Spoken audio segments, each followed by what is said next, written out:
नमस्कार दोस्तों, मैं रोहित गुप्ता अपने YouTube चैनल रोहित क्लासेस में आपका तहे दिल से स्वागत करता हूं। दोस्तों, हम यहां मध्यकालीन भारत का इतिहास पढ़ रहे थे, जिसमें हम लोग चैप्टर 9 की पिछली 3 क्लासेस कर चुके हैं। आज ये हमारा चौथा एवं अंतिम क्लास है, जो कि मेरा चैप्टर 9 का टॉपिक था सूफीवाद एवं भक्ति आंदोलन। ठीक है दोस्तों, आज हम लोग कोशिश करेंगे कि इस चैप्टर को फिनिश करें। ठीक है, वीडियो स्टार्ट करने से पहले आप सभी लोगों से अनुरोध है कि प्लीज़ आप मेरे इस वीडियो को लाइक करें और शेयर करें, और जितनी भी नए यूजर्स इस वीडियो को देख रहे हैं पहली बार, वो प्लीज़ आप सभी लोग सब्सक्राइब करें और बेल आइकन दबा के मेरे क्लासेस में जाकर इस मध्यकालीन भारत के इतिहास का मैंने पूरा एक प्लेलिस्ट बनाया है, जिसमें मैंने शुरू से अब तक जितनी भी क्लासेस है वो अपलोड कर दिया है। प्लीज़ ज़रूर जाके जिन्होंने क्लासेस नहीं देखा है वो देख ले, और प्लीज़ आप सभी लोग देखने के बाद कमेंट ज़रूर करिएगा जो भी समस्या होगा, और जो भी हमसे गलती हुई होगी प्लीज़ अपने तहे दिल से हमें माफ़ करिएगा। दोस्तों, हम सब जो है आपके लिए ही कोशिश कर रहे हैं। ठीक है दोस्तों, चलिए तो वीडियो स्टार्ट करते हैं। दोस्तों, महाराष्ट्र में भक्ति आंदोलन।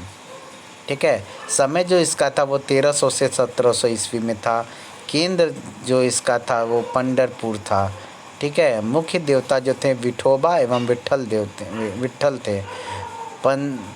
पंढरपुर के श्री विट्ठल की मूर्ति श्री कृष्ण स्वरूप है। ठीक है, वो लोग का मानना था कि ये विट्ठल देव की जो मूर्ति है वो कृष्ण स्वरूप है, जो कि सिर पर शिवलिंग धारण किए हुए हैं। मुख्य संत जो थे उसमें कौन कौन से थे आइए जानते हैं। ज्ञानेश्वर थे, हिमाद्री थे, चक्रधर थे, नामदेव थे, तुकाराम थे और रामदास आदि थे। इन लोगों के बारे में ही हम लोग आगे पढ़ेंगे। ठीक है, आगे देखते हैं।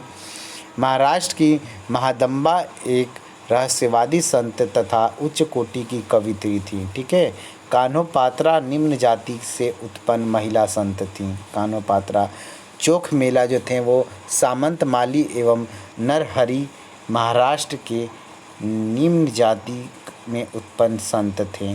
तुकाराम की सिया बहिनाबाई ने लिखा है, तुकाराम की जो शिष्या थी, सिया यहाँ शिष्या लिखी है, पढ़ने में थोड़ा गलती हुआ, माफ़ करिएगा।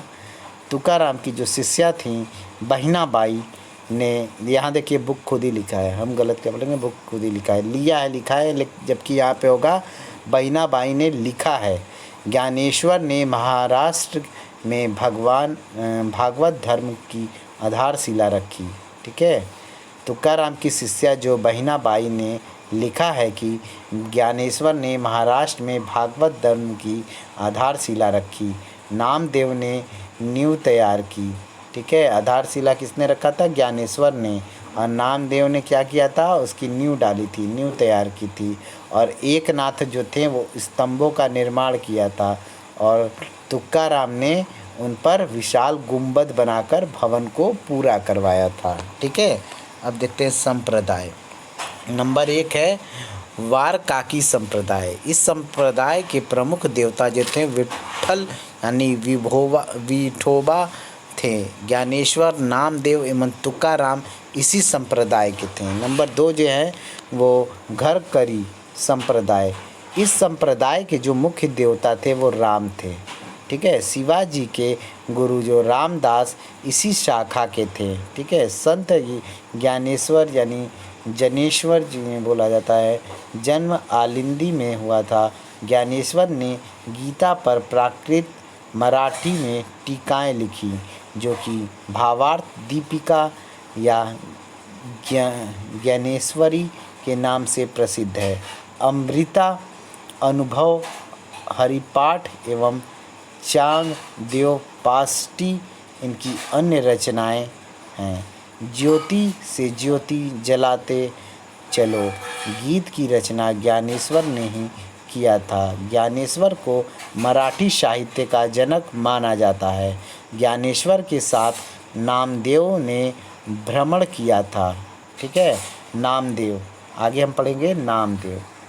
जन्म जो इनका हुआ था वह सतारा के नरसी बमनी गांव में हुआ था। गुरु जो इसके थे वो विशोबा खेचर थे। ठीक है, इनकी माँ जो थी वो जोनाबाई थी। नामदेव छिपी यानी दर्जी जाति के और पेशा से जो उनका पेशा था वो डकैत था, डकैती था, डकैत थे। गुरु ज्ञान के प्रभाव से यह सुधर गए थे। प्रारंभ में नामदेव जो है सद्गुण धारा के संत थे और ब्रज भाषा के लेखन किया करते थे, परंतु बाद में वो निर्गुण धारा के संत हो गए और खड़ी बोली यानी सुधक्कड़ी को आत्मसात कर लिया। ज्ञानेश्वर की मृत्यु के पश्चात नामदेव महाराष्ट्र छोड़कर पंजाब के गुरदासपुर जिले में स्थित धोमन नामक गांव में बस गए। यहीं से उन्होंने अपने मत का प्रचार किया। नामदेव इस्लाम धर्म यानी सूफ़ी मत से प्रभावित थे। इन्होंने दिल्ली के सूफियों से शिक्षार्थ भी किया था। जाति पाति, मूर्ति पूजा एवं पुरोहिताई का इन्होंने विरोध किया। इनका मत था कि एक पत्थर की पूजा होती है तो दूसरे को पैर तले रौंदा जाता है। यदि एक में भगवान है तो दूसरे में भी भगवान ही है। एकनाथ उपाधि जो है महाराष्ट्र का तुलसीदास भी इन्हें कहा जाता है। एकनाथ ने भागवत गीता पर मराठी में अनुवाद किया था। भावार्थ रामायण एवं रुक्मणी स्वयंवर उनकी अन्य रचनाएं हैं। इन्होंने महाराष्ट्र में सामूहिक भजन यानी गायन कीर्तन को लोकप्रिय बनाया।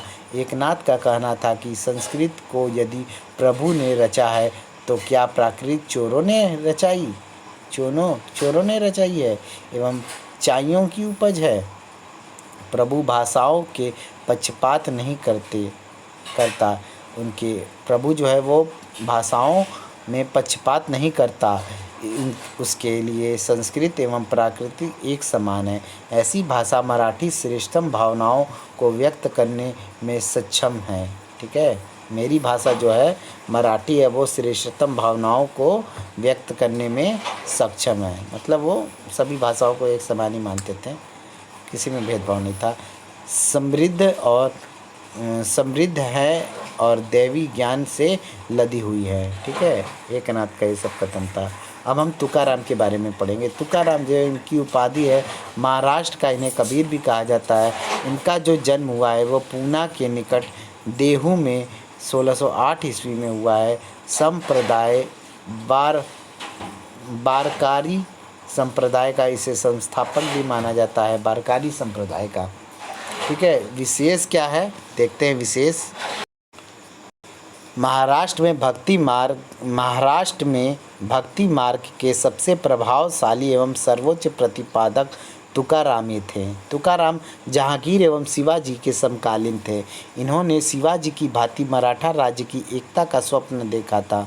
तुकाराम ने अभंगों की रचना की जिसे मराठा साहित्य में सर्वश्रेष्ठ स्थान प्राप्त है। तुकाराम स्वयं को शूद्र कहा करते थे और अपने हाथों में विठोबा की पूजा अर्चना किया करते थे। अपने हाथों से विठोबा की पूजा अर्चना किया करते थे। तुकाराम कहते थे, शूद्र परिवार में जन्म लेने के कारण मैं सहज ही अहंकार में से मुक्त हूँ।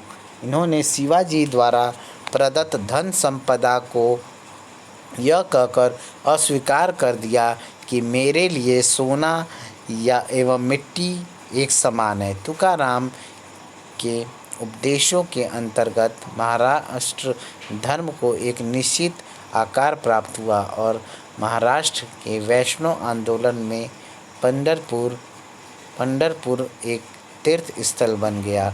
ईश्वर संबंधित अवधारणा हो या समाज में जाति प्रथा का विरोध, तुकाराम कबीर की श्रृंखला की उन्नत कड़ी दिखते हैं। ठीक है, देखो कितना अच्छा विचार था। कौन आज के समय में ऐसा कहेगा कि मेरे लिए सोना एवं मिट्टी समान है? कोई नहीं। रामदास, आगे हम पढ़ेंगे रामदास। ठीक है, रामदास देखते हैं।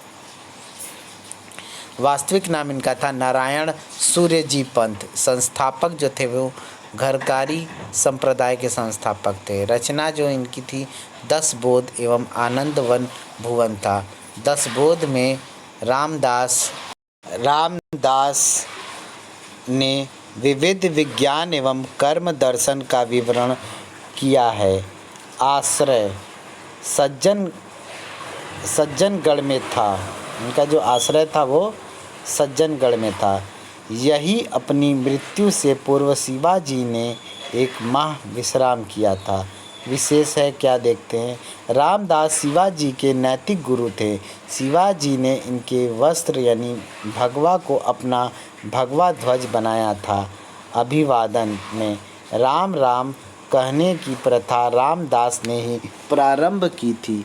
रामदास राम के भक्त थे और इन्होंने ब्राह्मणों के विशेषाधिकार को बड़े ही मुखर ढंग से उठाया।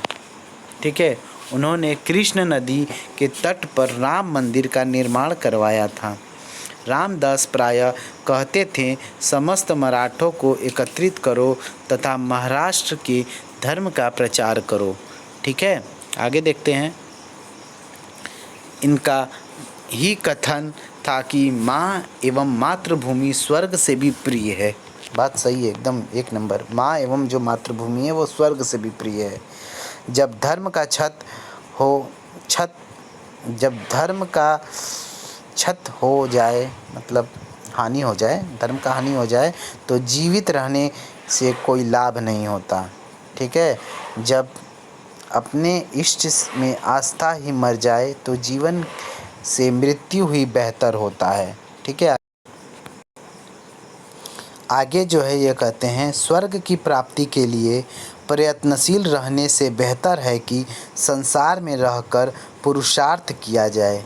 ठीक है, संत रामदास ने शासकों के कर्तव्यों के विषय में कहा है कि उन्हें कुछ समय एकांत में रहकर आत्मनिरीक्षण करना चाहिए।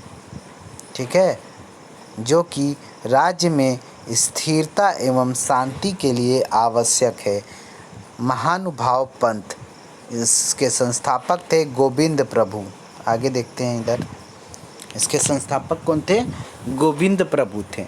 ठीक है, इस पंथ पर राज्य द्वारा प्रतिबंध लगा दिया गया था क्योंकि इसने वेदों में अविश्वास, जाति प्रथा एवं आश्रम व्यवस्था का पूर्ण विरोध किया था। इसलिए इस संप्रदाय के ग्रंथ मराठी भाषा के गूढ़ लिपि में लिखे गए। इस पंथ के अनुयायी जो थे वो दत्तात्रेय को ईश्वर का अवतार मानते थे। चक्रधार यानी 1263 ईस्वी में इसी महानुभाव पंथ से जुड़े हुए थे। वे इसके प्रथम धर्म प्रचारक हुए। भक्ति का प्रभाव। नंबर 1, भक्ति आंदोलन ने यह सिद्ध कर दिया कि भारतीय अपने धर्म एवं संस्कृति के माध्यम से अपनी रक्षा कर सकते हैं। यह इन्हीं के द्वारा उभारी गई राजनीतिक शक्ति का परिणाम था कि पंजाब में सिख राज्य एवं दक्षिण में मराठा राज्य का उदय संभव हो सका। ठीक है, नंबर 2 पॉइंट देखते हैं। धार्मिक स्तर पर देखें तो धर्म को वर्ग विशेष की पैतृक संपत्ति समझने वाले रूढ़िवादियों से लोहा लेकर जनमानस तक पहुँचने का श्रेय इन संतों को जाता है। इन्होंने एकेश्वरवाद एवं कर्मवाद पर बल दिया, धर्म की गूढ़ता का सरलीकरण किया और उसे आम जनमानस से जोड़ा।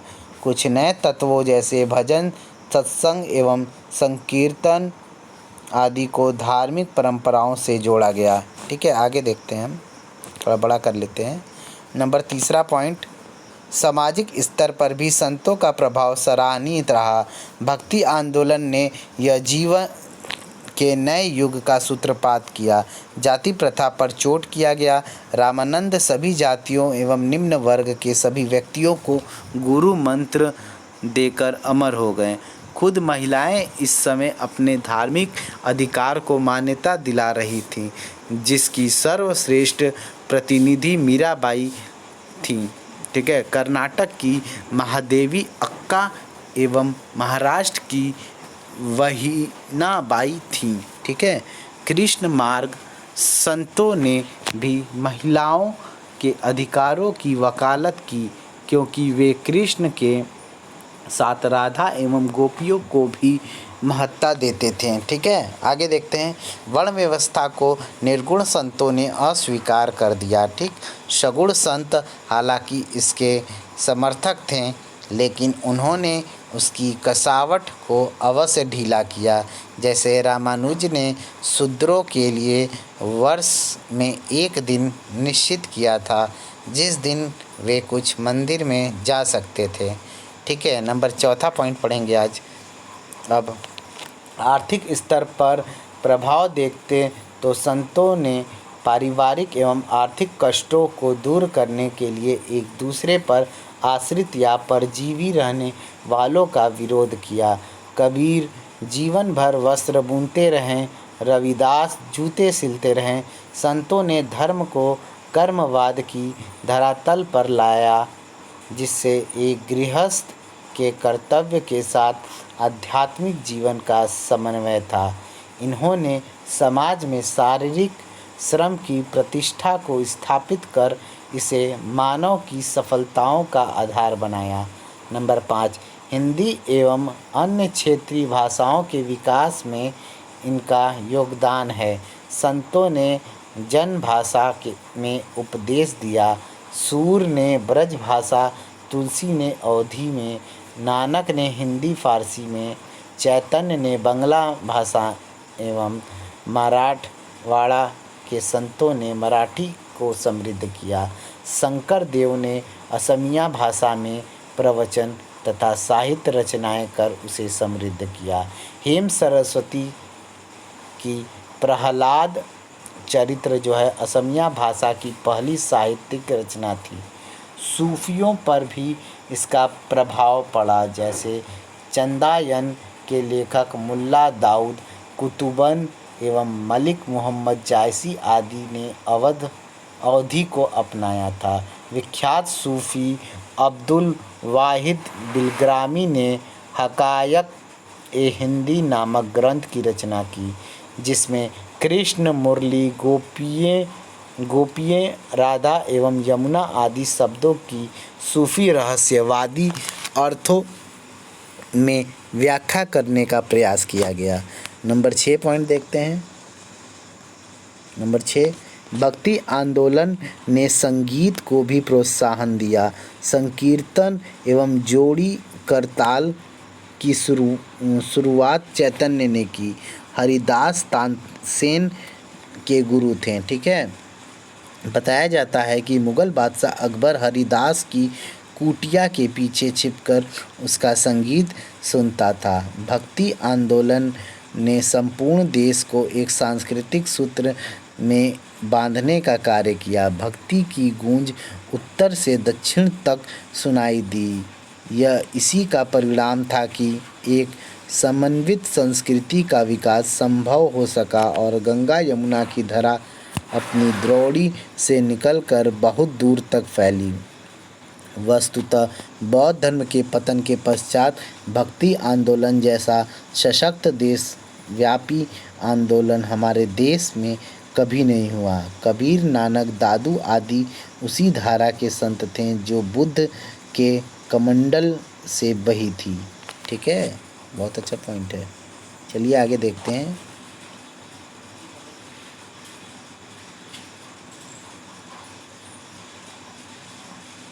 आगे देखते हैं हम।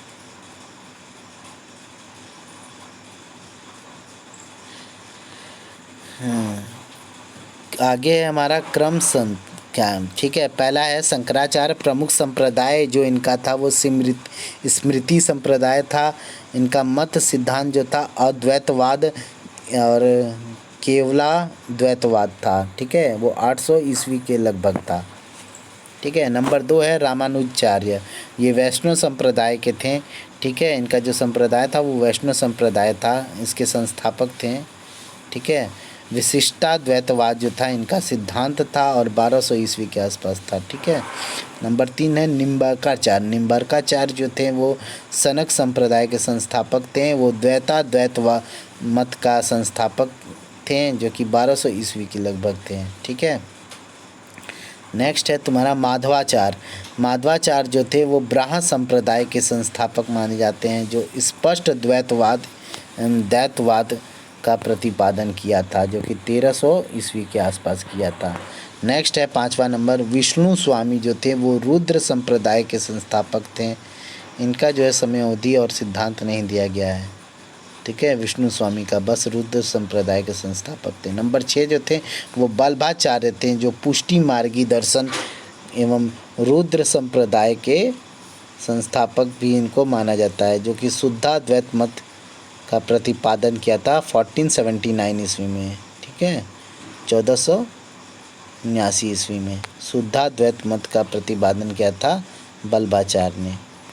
नेक्स्ट है चैतन्य महाप्रभु, अपने से जोड़ दिए, माफ़ करिएगा। चैतन्य मध्य गौड़ीय संप्रदाय अचिंत्य भेद का संस्थापक, मतलब वो किया था, सिद्धांत दिया था अचिंतन्य भेद, जो कि 1485 ईस्वी में दिया था। ठीक है, बिना देखे पढ़ने में यही समस्या होता है, कभी कभी गलती हो जाती है। 1485 ईस्वी में। नेक्स्ट है दादू जो थे वो निपख संप्रदाय के थे। ठीक है, निपख संप्रदाय का संस्थापक थे। इनका जो है समय अवधि है वो 1544 ईस्वी था। ठीक है, नेक्स्ट है स्वामी हरिदास, जो कि सखी संप्रदाय के थे। ठीक है, सखी संप्रदाय के। आगे देखते हैं, आगे भी है हमारे कुछ विशेष जो है उनके बारे में है। पहला है संत जो है वो ज्ञानेश्वर है। इनका जन्म स्थली जो है, एक तरफ संत दिया है, एक तरफ जन्म स्थली दिया है। तो ज्ञानेश्वर का जो जन्म हुआ था वो आलिंदी में हुआ था। तुकाराम का जन्म जो हुआ था वो देहू में हुआ था। माधवाचार्य का जन्म हुआ था उडुपी में हुआ था। निम्बारकाचार्य का जन्म हुआ था निम्बाकापुर में, बेलारी कर्नाटक में हुआ था। ठीक है, बल्भाचार्य का जन्म हुआ था काशी में। रामानंद का जन्म हुआ था इलाहाबाद प्रयाग में। ठीक है, नानक का जन्म हुआ था जो तलवंडी में। चैतन्य का जन्म हुआ था बंगाल में, नदिया नामक जगह पे, नवद्वीप नदिया नामक जगह पे बंगाल में हुआ था चैतन्य का।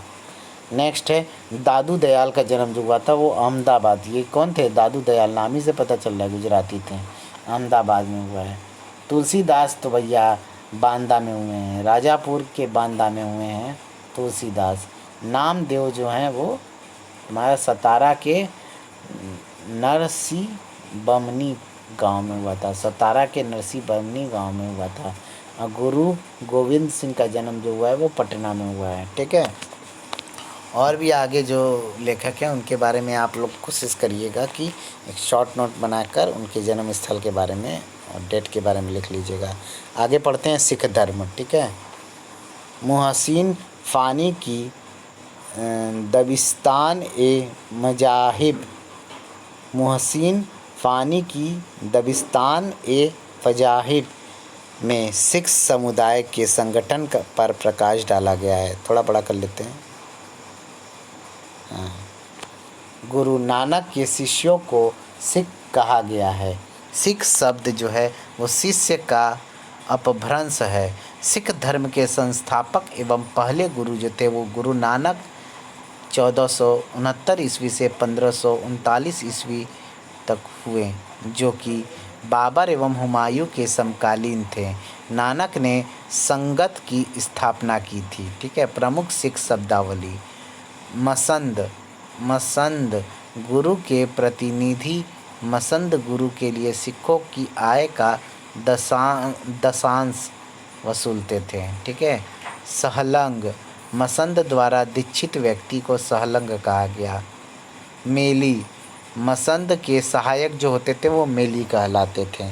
ठीक है, खालसा गुरु द्वारा दीक्षित व्यक्ति खालसा कहलाता था। ठीक है, सच्चा पातशाह सिख साहित्य में ईश्वर एवं गुरु दोनों के लिए जो प्रयुक्त शब्द है वह सच्चा पातशाह है। ठीक है, सिख साहित्य में ईश्वर एवं गुरु दोनों के लिए जो प्रयुक्त शब्द है वो सच्चा पातशाह है।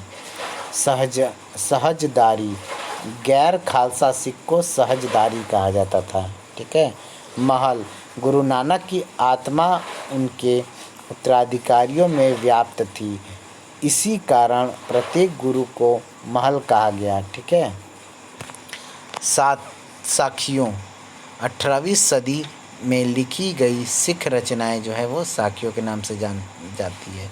नंबर 2 गुरु अंगद देव, भाई लंगर प्रथा भी उन्हीं ने चलाया था, गुरु नानक ने।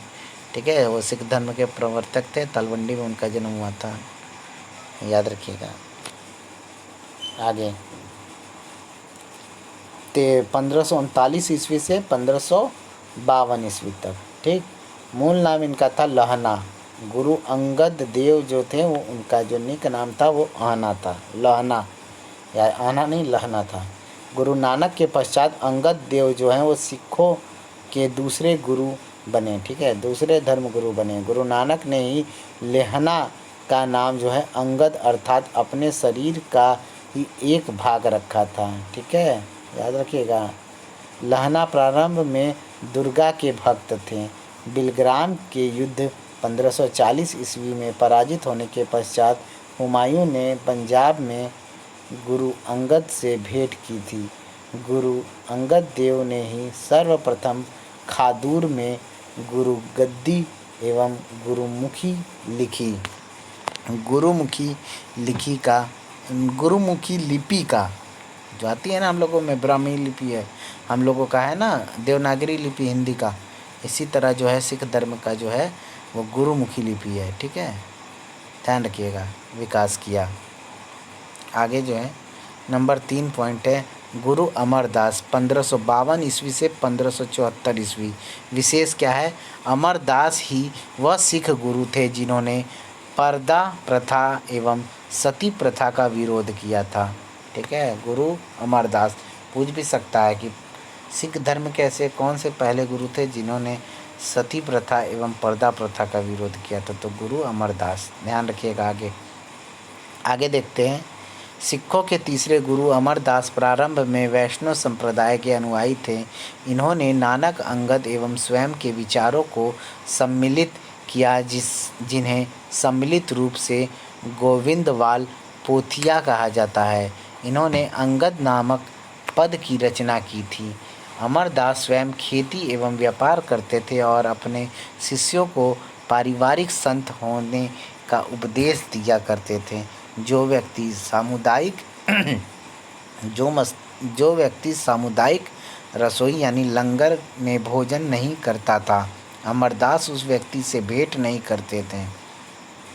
अमरदास ने विवाह पद्धति सरल किया जिसे लवन कहा गया, ठीक है। अमरदास ने गोइंदवाल में अपनी प्रथम गद्दी स्थापित की।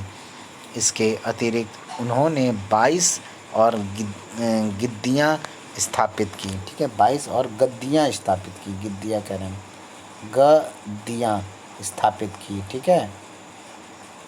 इनकी पुत्री बीबी भानी का विवाह रामदास से हुआ था। इस विवाह के अवसर पर अकबर ने गोविंदवाल में अमरदास से भेंट की थी। अकबर ने रामदास एवं बीबी भानी को 500 बीघा ज़मीन दिया था। याद रखिएगा, ये अकबर जो थे वो 500 बीघा ज़मीन जो है मतलब गिफ्ट के तौर पे दिए थे, भेंट के तौर पे, ठीक है, ठीक है। रामदास एवं बीबी भानी को जो है 500 बीघा ज़मीन देते हैं। नंबर 4 वही गुरु बनते हैं, लास्ट बाद में उनके उत्तराधिकारी बनते हैं गुरु अमरदास के, ठीक है। गुरु रामदास 1574 ईस्वी से 1581 ईस्वी में। विशेष क्या था, रामदास ने ही गुरु पद पर पैतृक बना दिया था। गुरु पद को जो है वो पैतृक बना दिया था रामदास ने, ठीक है। आगे रामदास ने यह विचार दिया कि एक गुरु की आत्मा स्वयं दूसरे गुरु में चली जाती है। रामदास का अकबर से अच्छे संबंध थे और वह प्रायः अकबर के दरबार में जाते थे। अकबर इनका बहुत सम्मान करता था। वह अकबर के बड़े मित्र थे, ठीक है। अकबर द्वारा प्रदत्त भूमि पर रामदास ने रामदासपुर या चक गुरु की स्थापना की और यहाँ संतोषसर एवं अमृतसर नाम के 2 सरोवर बनवाया। कालांतर में यही अमृतसर नगर कहलाया। तो अमृतसर नगर की स्थापना रामदास ने की थी, याद रखना, ठीक है। संतोषसर भी उसके बुलाया जाता है। आगे देखते हैं गुरु अर्जुन देव, ठीक है, 5वां गुरु थे गुरु अर्जुन देव। 1581 से 1606 इनका काल था। विशेष क्या था ये देखते हैं। अर्जुन देव ने ही अमृतसर का हर मंदिर यानी स्वर्ण मंदिर बनवाया था। जो अर्जुन देव थे 5वें गुरु थे सिख धर्म के, उन्होंने ही स्वर्ण मंदिर का निर्माण करवाया था। ठीक है। अकबर ने गुरु अर्जुन देव को 5 कुंटल स्वर्ण दिया था। मतलब जिस मंदिर से स्वर्ण मंदिर का निर्माण हुआ था ना, उसमें अकबर ने भूमिका अदा किया था। उसने 5 कुंटल स्वर्ण जो है दिया था। इसी सोने का प्रयोग स्वर्ण मंदिर में हुआ है। ठीक है।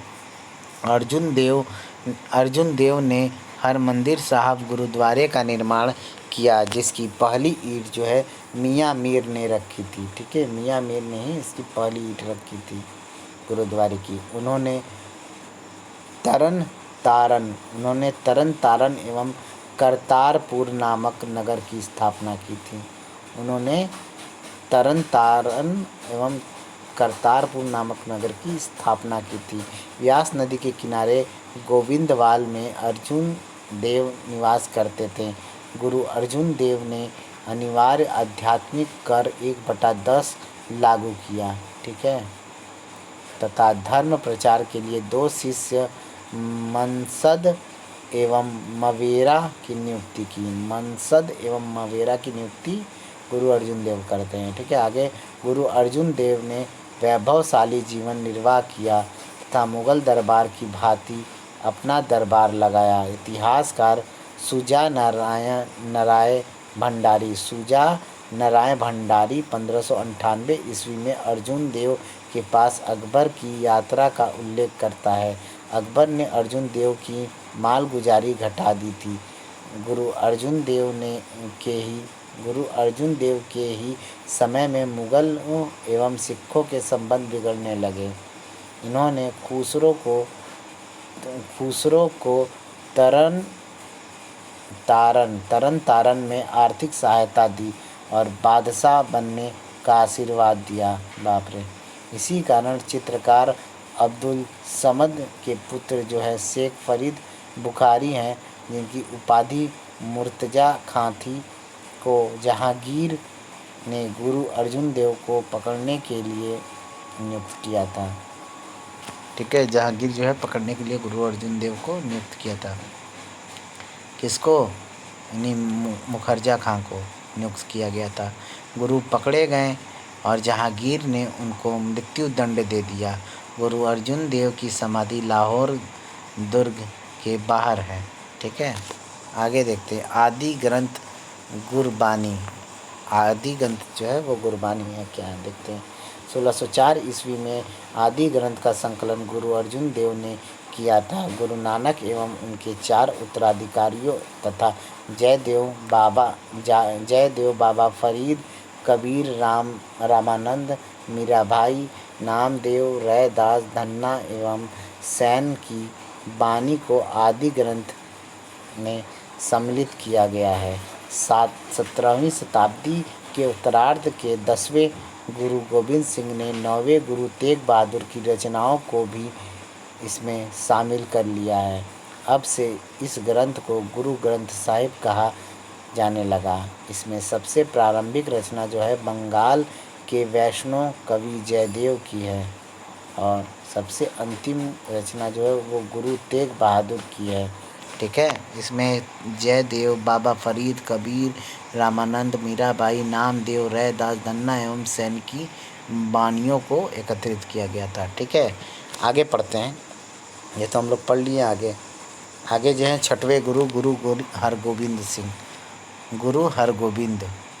ठीक है। 1606 ईस्वी से 1645 ईस्वी तक। उपाधि इनका था छोड़ दाता बंदी, सच्चा बादशाह भी गुरु हरगोबिंद को कहा गया है। ठीक है। ध्यान रखिएगा। आगे पढ़ते हैं।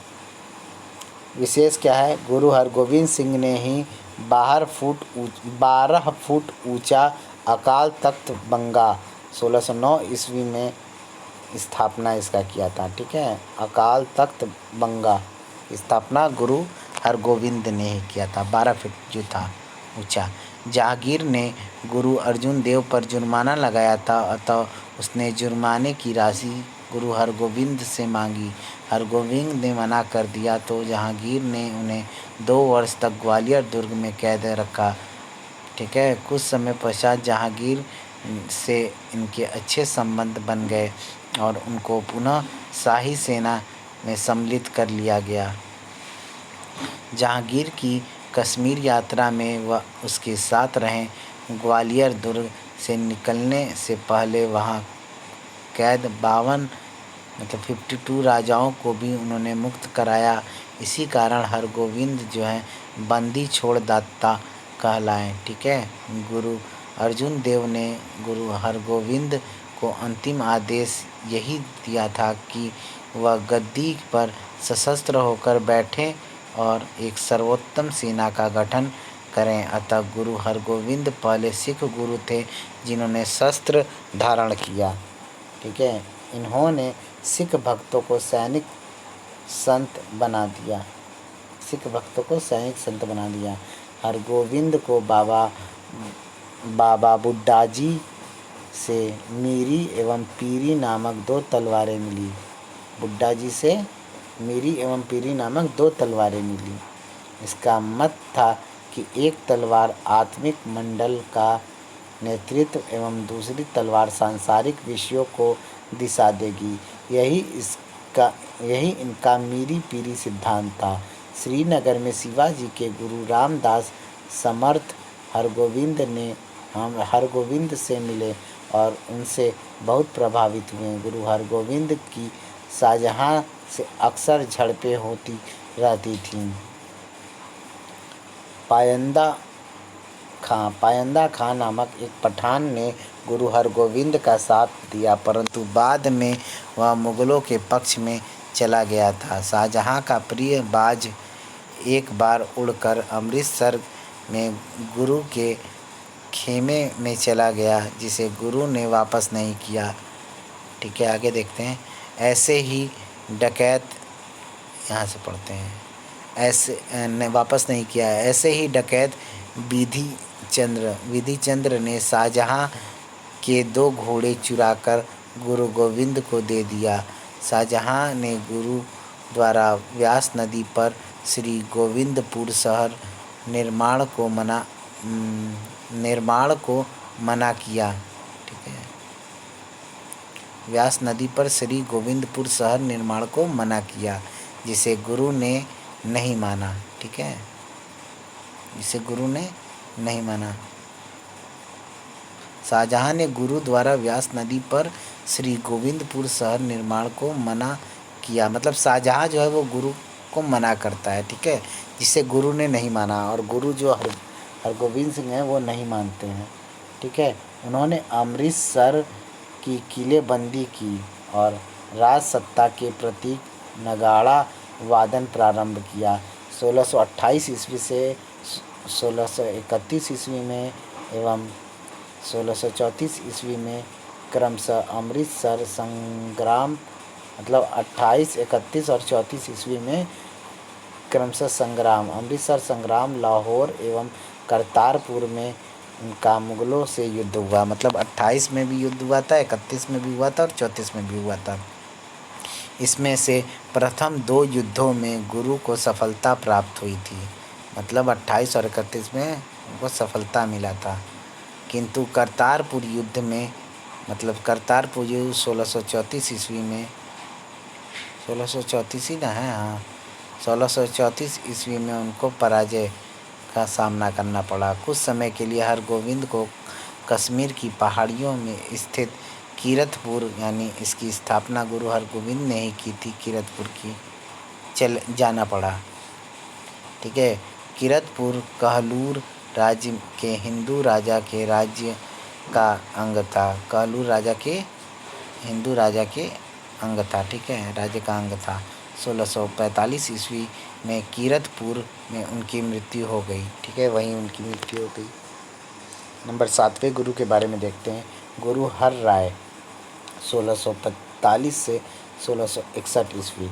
औरंगजेब ने आदि ग्रंथ पर स्पष्टीकरण देने के लिए गुरु हर राय को दिल्ली बुलाया था। गुरु ने स्वयं न आकर अपने बड़े पुत्र राम राय को मुगल दरबार में भेज दिया। उनके 2 पुत्र जो थे वो राम राय एवं हरिकिशन थे। सर्वप्रथम इसी समय उत्तराधिकार का प्रश्न उठा। मुगल बादशाह औरंगजेब ने के समर्थन से हरिकिशन सिखों के 8वें गुरु बने। ठीक है, हरिकिशन जो है सिखों के 8वें गुरु बने। इतिहास विशेषज्ञ राम राय को संतुष्ट करने के लिए उनको औरंगजेब ने देहरादून का एक बड़ा भूभाग दे दिया, जहां उन्होंने राम राय संप्रदाय की स्थापना की। हर राय दारा सिंह से अक्सर मिलते रहते थे। सुजान राय भंडारी के अनुसार दारा सिंह को उत्तराधिकार युद्ध में पराजित होने के पश्चात जो है भाग कर पंजाब में गुरु हर राय के पास गया। उन्होंने दारा सिंह को सफलता के लिए शुभकामनाएं दी थी। नंबर 8, गुरु हरिकिशन 1661 ईस्वी से 1664 ईस्वी, बहुत कम काल तक थे। ठीक है, आगे देखते हैं। हरिकिशन ने सिखों को हिंदू कहा। चेचक के कारण उनकी मृत्यु हो गई थी। ठीक है, उन्होंने अपना उत्तराधिकारी बकाली के बाबा को नियुक्त किया था। बकाली के बाबा को नियुक्त किया था। आगे देखते हैं नंबर 9, गुरु तेग बहादुर 1664 से 1675 ईस्वी तक। इनकी उपाधि जो थी वो थी बकाला के बाबा, बकाला दे बाबा। ठीक है, बकाला दे बाबा। यहाँ विशेष देखते हैं, सिखों द्वारा निर्वाचित एकमात्र गुरु थे। ठीक है, सिखों द्वारा इनको निर्वाचित किया था, इंसानुगत नहीं थे। गुरु हरकिशन ने इनको बकाला दे बाबा कहा। बकाला में ही तेग बहादुर गुरु के रूप में स्वीकृत हुए थे। गुरु तेग बहादुर ने किसानों की दैनिक जीवन की समस्याओं में भी भाग लिया था। देखो, इसको मरवा देता है इस गुरु को। ठीक है, आगे देखते हैं। जैसा कि पहले के किसी गुरु ने नहीं किया था। ये मुगलों के, आगे देखते हैं, ये मुगलों के साथ असम अभियान पर भी गए थे।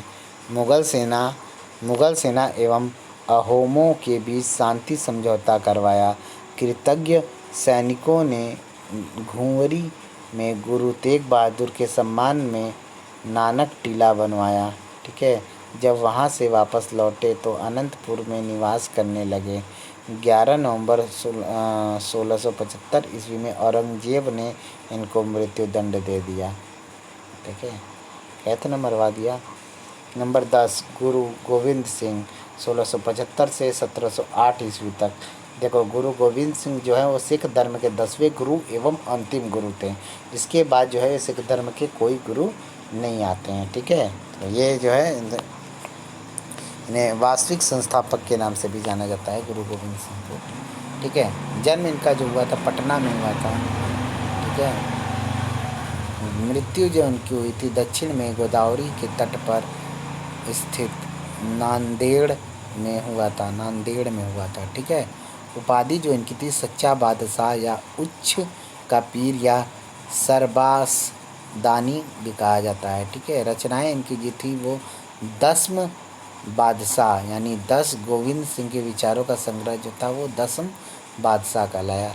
विचित्र नाटक जो थी यह उनकी आत्मकथा है। विचित्र नाटक, चंडी दीवार, कृष्णावतार एवं जफरनामा जो है उनकी रचना थी। ठीक है, जफरनामा की रचना है गुरु गोविंद सिंह ने फारसी में औरंगजेब की प्रशस्ति में लिखा था। ठीक है, इसी में उन्होंने अपने हथियार उठाने की आवश्यकता का वर्णन किया है। गुरु गोविंद सिंह को ब्रज फारसी एवं गुरुमुखी भाषाओं का बोध था। हिमाचल प्रदेश के पोआंटा नामक स्थान से वे अपनी साहित्यिक रचनाएं किया करते थे। गोविंद सिंह के शिष्य तथा आजीवन उनके साथी रहे भाई मनी सिंह ने सिंहन दी भगत माला लिखा। ठीक है, एक बार गुरु गोविंद सिंह के शिष्य तथा आजीवन उनके साथी रहे भाई मनी सिंह ने सिंहन दी भगत माला लिखा था। ठीक है, उनके भी भाई थे, सिंहन दी भगत माला लिखा। आगे पढ़ते हैं।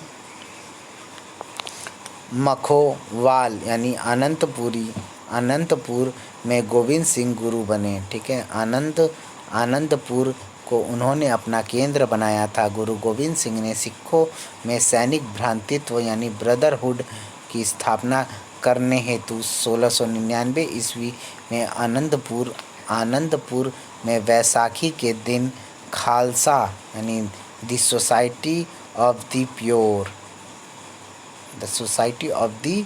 प्योर जिसे खालसा कहा गया की स्थापना की। उन्होंने सिखों के लिए तंबाकू, मदिरा आदि निषिद्ध कर दिया। बताओ, सिखों के लिए तंबाकू मदिरा निषेध कर दिया और यहाँ सिख हैं कि भाई बोतल पे बोतल चढ़ाते हैं, पार्टियों में देख लो। गुरु ने केशगढ़ में पंच प्यारे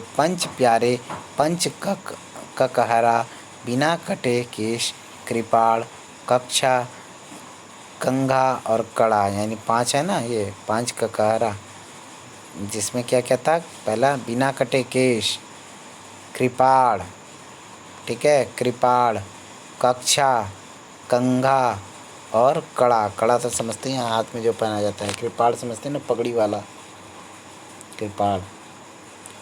तथा कृपाण वो होगा, नहीं, कृपाण तो वो होगा ना जिससे वो प्रसाद वगैरह काटते हैं।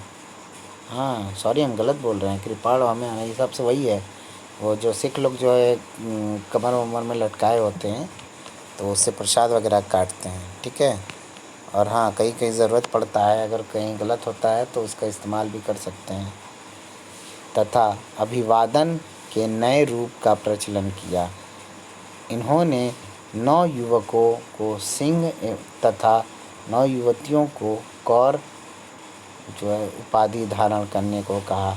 उन्होंने आनंदगढ़, केशगढ़, लोहगढ़ एवं फतेहगढ़ किलों का निर्माण करवाया। गुरु गोविंद सिंह ने साल भर तक नैना देवी मंदिर में पूजा की थी। तदुपरांत घोषणा की, मैं मुगलों को बर्बाद कर दूंगा। उन्होंने औरंगजेब के विरुद्ध 1700 ईस्वी में आनंदपुर का प्रथम युद्ध, 1704 ईस्वी में आनंदपुर का द्वितीय युद्ध, चकमोर का युद्ध एवं 1705 ईस्वी में खिदराना का युद्ध लड़ा। ठीक है, गुरु के पुत्र जोरावर सिंह एवं फतेह सिंह को जीवित ही मुगलों ने दीवार में जिंदा चुनवा दिया। बाप रे बाप, इतने निर्दयी थे। इसके बाद चमकौर युद्ध में गुरु के 2 पुत्र अजीत सिंह एवं जुआर सिंह मारे गए।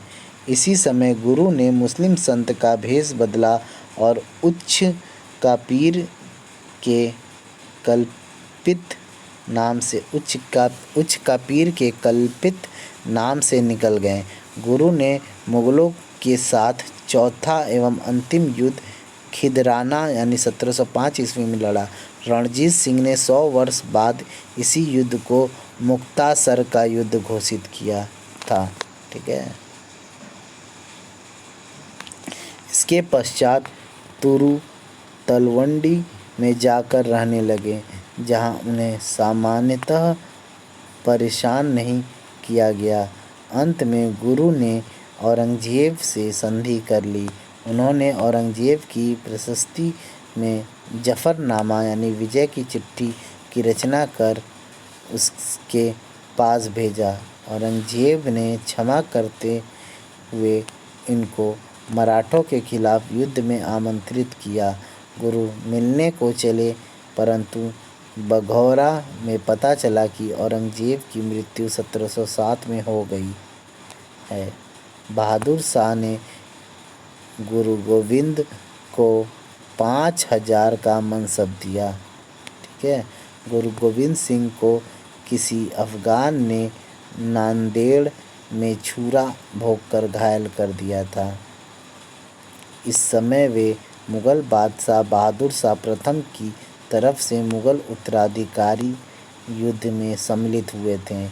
वह इसी हेतु दक्षिण आए थे। इसके 2 माह पश्चात 1708 ईस्वी में इन्होंने अपने शरीर को चिता को सौंप दिया, अर्थात अग्निदाह कर लिया। गुरु गोविंद सिंह ने अपनी मृत्यु के समय घोषणा की थी कि उनके बाद आदि ग्रंथ या गुरु ग्रंथ साहिब ही सिखों का गुरु होगा। गुरु गोविंद सिंह की याद में हुजूर साहब गुरुद्वारे का निर्माण हुआ। ठीक है, हुजूर साहब गुरुद्वारे का निर्माण हुआ। आगे देखते हैं। ठीक है, इस प्रकार से जो है हमारा सूफी आंदोलन और भक्ति आंदोलन समाप्त हुआ। ठीक है दोस्तों, तो हम लोगों ने कोशिश किया था कि जल्द से जल्द जो है इस चैप्टर को समाप्त करें, जो कि बहुत ही विस्तृत चैप्टर था। ठीक है दोस्तों, वीडियो में बने रहने के लिए आपका तहे दिल से स्वागत है। ठीक है दोस्तों, और थैंक यू सो मच दोस्तों, आप लोगों ने हमारे वीडियो को देखा। और प्लीज़ आप लोग से अनुरोध है कि आप लोग लाइक करें और प्लीज़ इसे आगे बढ़ाएं। और जितनी भी नए यूजर्स इस वीडियो को देख रहे हैं, आप सभी लोगों से हाथ जोड़कर अनुरोध है कि आप लोग बेल आइकन दबा दें और सब्सक्राइब कर लें हमारे चैनल को। और जो भी नेक्स्ट वीडियो आए तो उसे आप टाइम टू टाइम देखें। और जिन्होंने अभी तक मेरे पिछले क्लासेस को नहीं देखा है, वो हमारे प्लेलिस्ट में जाके ज़रूर से शुरू से लेकर हम लोग मेरा इस मध्यकालीन भारत का इतिहास का क्लास देखें, ताकि आपको समझ में भी आए। ठीक है दोस्तों, तो मिलते हैं नेक्स्ट वीडियो में। लाइक ज़रूर करिएगा। बाय बाय दोस्तों, सी यू दोस्तों।